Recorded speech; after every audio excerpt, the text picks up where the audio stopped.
Good afternoon, and welcome to the Middle East Forum's webinar and podcast series, Israel Insider with Ashley Perry. I'm Stacey Roman, and I will be moderating this discussion today.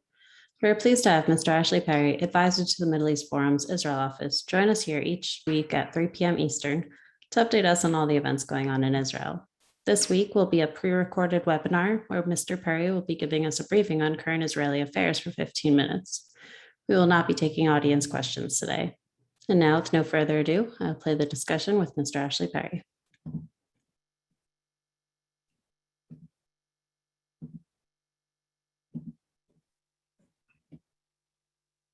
As we've discussed in the last few weeks, so much of what's going on in Israel with the coalition and the opposition surrounds the budget.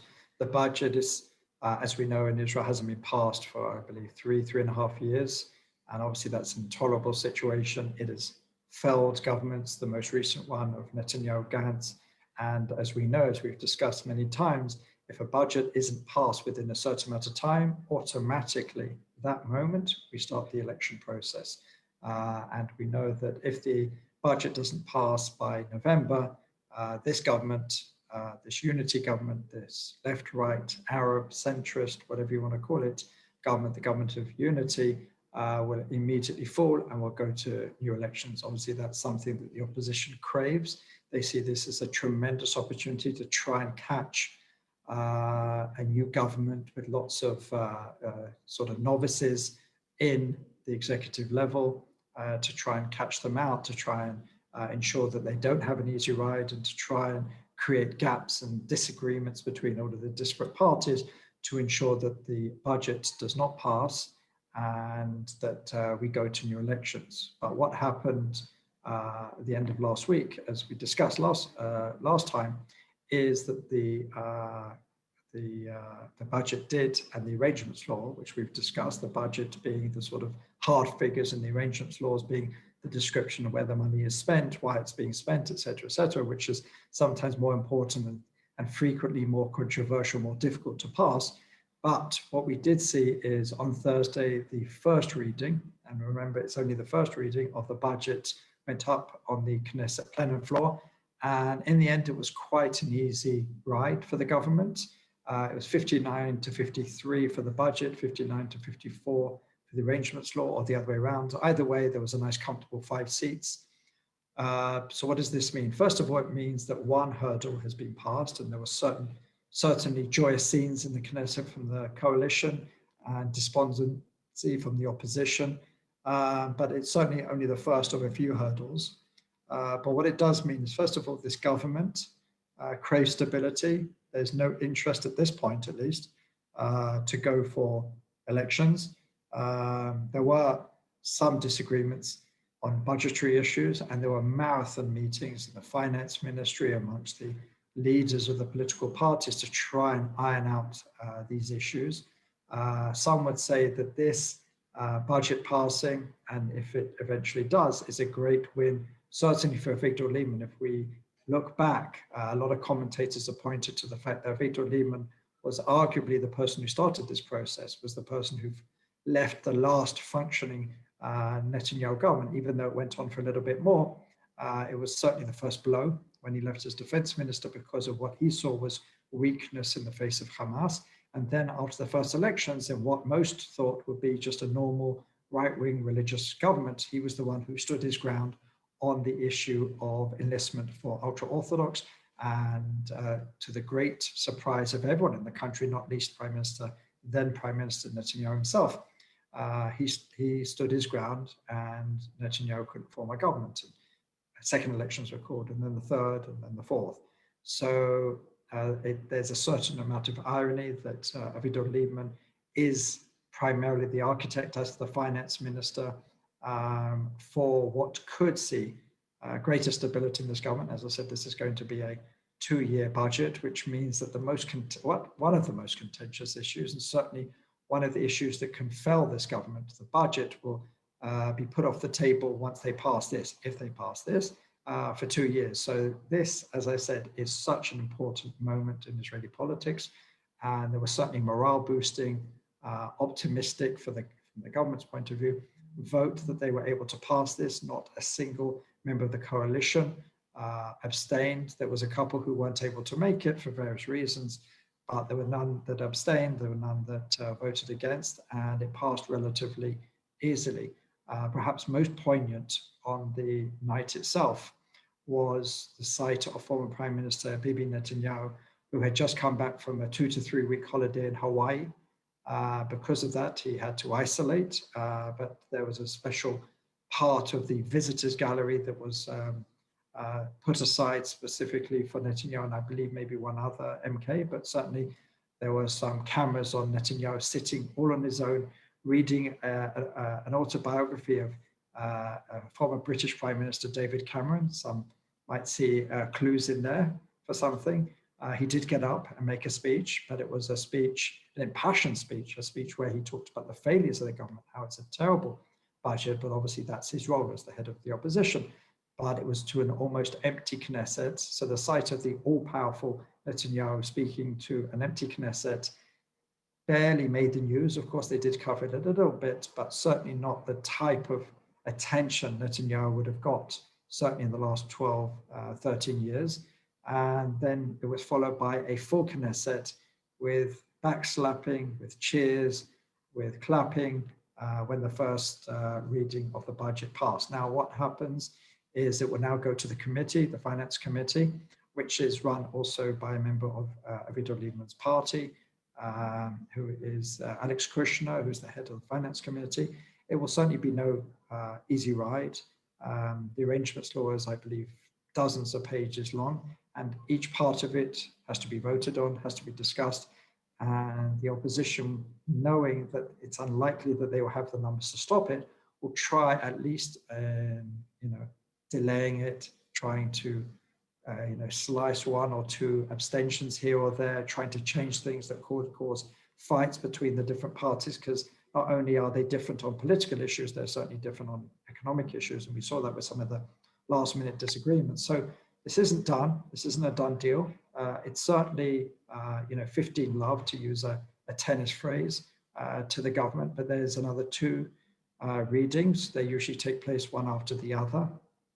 But now it gets to the part that will certainly be elongated, will be drawn out, and the opposition will try as much as possible to make a lot of noise, to try and delay as much as possible, to try and create wedges between, as I said, the disparate members of this party, this coalition, which has right-wing parties, centrist parties, left-wing parties, and an Arab party. But that was the tactic or the strategy all along, to try and do that. And so far, they haven't been able to. Some of the issues that were discussed and were resolved in the few hours before the vote were agricultural reforms, where there were compromises found. The retirement age for women was put up, but not as radically as it was first put in, and regulatory methods. What has been suggested is one of Avigdor Lieberman's stroke of genius is that he put, this is what some commentators say, is he put in the arrangements laws a lot of things that he knew would not pass, so he could then compromise by taking them out and saying, okay, I'm going to give a little. Because at the end of the day, I believe that everybody in this coalition knew that this had to pass, and there was always going to be a bit of give and take. So sometimes a tactic which is used, and it was suggested the finance minister used that, is he put in a lot of things he knew were not going to pass, so he could be seen as climbing down a little bit on certain issues, but at the end get what he wanted. And certainly on the whole, it's a good budget. It's a budget which does take into consideration social issues. It's a budget which isn't the most groundbreaking, earth-shattering budget that's ever passed in the state of Israel, but what it is, it's a budget with probably the most disparate coalition in the history of the state of Israel. So that was the big political moment. It may not seem that way from afar, but in Israel it was a big moment, and there's a great amount of optimism that in the government that this will pass.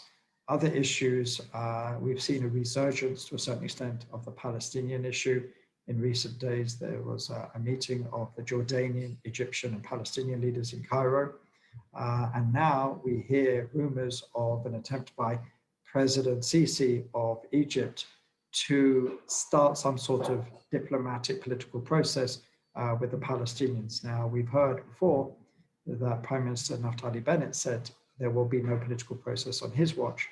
And we saw with the meeting with President Biden, there was no great discussion of any sort of big moves at this point. Yes, there was talk of security coordination, of economic aid and assistance, and taking some steps towards that. But as far as a political process, some sort of peace process, Naftali Bennett has put that off the table. We spoke about at least the meeting of Benny Gantz, defense minister, with Palestinian President Mahmoud Abbas, the highest level meeting in many, many years, which caused a bit of a concern in the coalition, especially amongst those on the right. What we do know is that the relationship between Gantz and Bennett is probably the most difficult of all the leaders in the party. This relationship goes back when Benny Gantz was chief of staff, and some argued that Naftali Bennett, who was then, I believe, economy minister, used to go and visit in the lead up to one of the operations, used to go and visit the border with Gaza. And he was told by many slightly lower down people in the IDF that there were Hamas attack tunnels, and he kept on going to the media and calling on people to deal with them, and no one dealt with them. And we saw in the end how during one of the operations that Israel needed to deal with them. There were those who say that Benny Gantz was embarrassed publicly by Bennett at this time, and he's never forgiven him. So perhaps some argue that what Benny Gantz is doing now is partly in an effort to embarrass Bennett.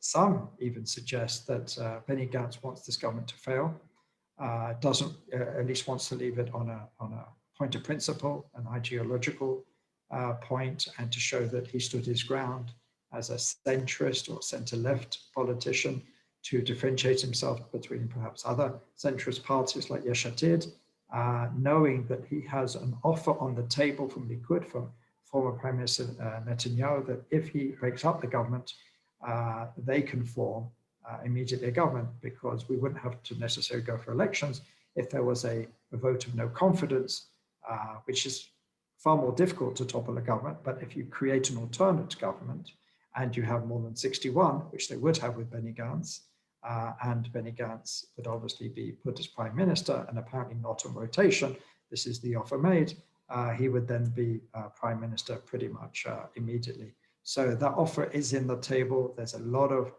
concern about that within the coalition. People are wondering what the game that Benny Gantz is playing. We'll probably know a little bit more about that in the days and weeks ahead. It remains to be seen whether this Egyptian proposal gets off the ground, because obviously, as we know, as far as Israel's concerned, if there is going to be a process, they want it to be led by the Americans, and certainly not from within the Arab world. But there does seem to be some interest within the Arab world to at least look like the Palestinian issue is back on the table.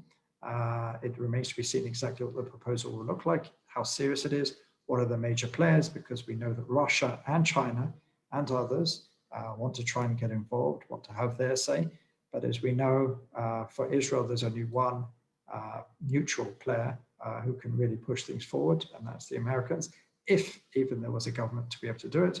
And as we know, big moves at the moment will be put off the table, going back to the first subject we spoke about, until the budget is passed, because no one wants to jeopardize the budget.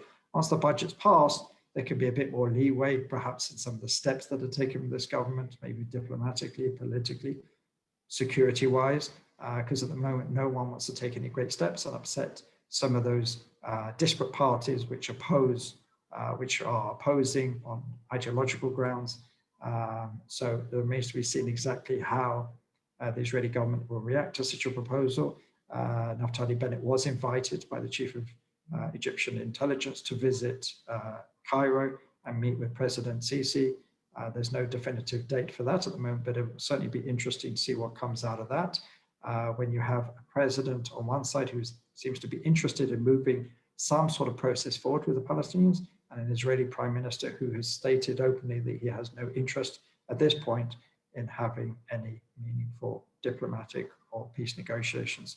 And with that, I'll look forward to seeing you next week.